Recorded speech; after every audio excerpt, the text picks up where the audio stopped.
everyone. In this video, we are going to discuss the table of specification.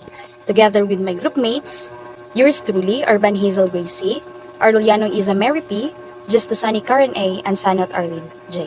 So here is our lesson objective. At the end of the lesson, students can first define table of specification. Second, identify different formats of a table of specification. And third, demonstrate TOS or table of specification as a blueprint for first quarter exam. So here is the definition of table of specification or TOS, and it's sometimes called a test blueprint. It is a tool used by teachers to design a written test. So generally, this table of specification was created before the test or the exam. It is a table that maps out the test objectives, contents, or topics covered by the test. It also includes the levels of cognitive behavior to be measured, the distribution of items, number, placement, and weights of test items, and the test format. So my group mate will discuss the general steps in developing this table of specification and the different formats of table of specification, and we also formulated an example of table of specifications. So in developing a table of specifications, there are 5 general steps. Step 1, determine the objectives of the test. So in writing assessment, choose only the objectives that can be captured by a written test. For a written test, you can consider cognitive, ranging from remembering to creating of ideas that could be measured using common formats. For testing, such as multiple choice, alternative response test, matching types, and even essays or open-ended tests. So number 2 is determine the coverage of the test. So only the topics or contents that have been discussed in class are relevant should be included in the test. So kung anong yung tinuro, yun din yung i-assess mo sa yung mga estudyante. So that's the coverage of your test. So third is calculate the weight of each topic. So we can determine the weight of each topic covered in the test. The weight assigned per topic in the test is based on the relevance and the time spent to cover each topic during instructions. So kung ilang oras mo yun tinuro yung topic na yun, yun din yung doon din nakabase kung ilan yung mga test items sa topic na iyon. Next is determine the test items for the whole test. The amount of time needed to answer the items are considered. As a general rule, students are given 30 to 60 seconds each items in test formats with choices. For 1 hour class, this means that the test should not exceed 60 items. However, because you need also give time for test paper or booklet distributions and giving instructions, so the number of items should be less. Maybe 50 items are good. So next is determine the number of items per topic. So we already determined the items for the whole test. So we can easily determine the number of items per topic. So kung magbabase lang tayo doon sa na-determine natin na items for the whole test, then each topic, maglist tayo ng each topic kung ilang items ba ang dito sa specific topic na ito, or 15 or 10 na items na nakabilang dito na topic. So today I'm going to discuss the different formats of table of specification. First is one-way TOS. One-way TOS is a chart that aligns instructional objectives with content and teaching strategies.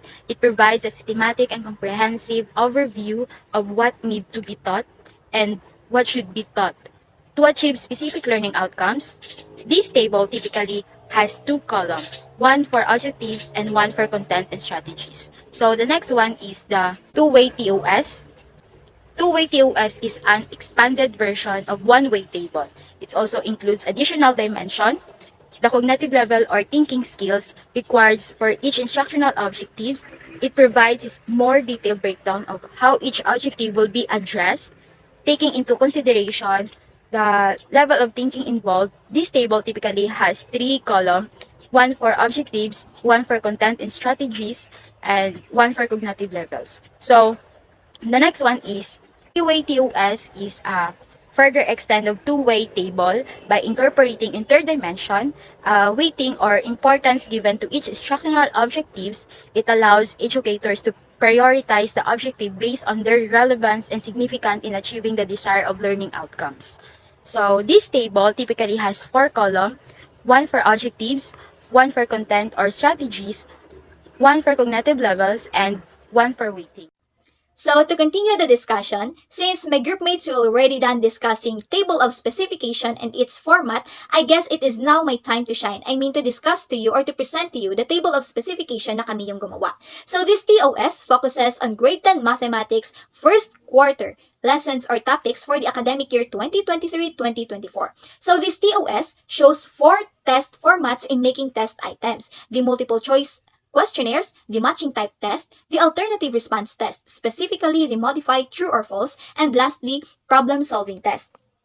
So, the table of specification na ginawa namin is an example of one-way TOS based doon sa discussion ng previous reporter about the different formats of TOS. So, presented in this TOS is the content. Ito yung mga coverage topics that the teacher have discussed during the teaching and learning sessions. Also, yung time spent in discussing each learning competencies inside the classroom and also yung weight and number of items na i-include niya in every test items. Since si teacher na-discuss niya lamang yung 11 learning competencies out of 18 learning competencies based doon sa mathematics curriculum before the examination, therefore, 11 learning competencies lang din ang include niya sa kanyang table of specification. So from the first learning competency or the first lesson na diniscuss niya, which is generating patterns, until the last topic, which is solving problems involving sequences. And also, include din dito yung total time spent, yung total weight, yung total number of items, and most especially, yung corresponding points in every test questions. So for you to have the full image or picture of the table of specification na ginawa namin, so here it's full presentation or illustration. So you can take your time assessing the table of specification na ginawa namin, and you can critique also what are the things na need pa namin improve in making the table of specification for the paper pencil test. I hope that you have gained something meaningful from this video. So that would be all. Thank you and God bless.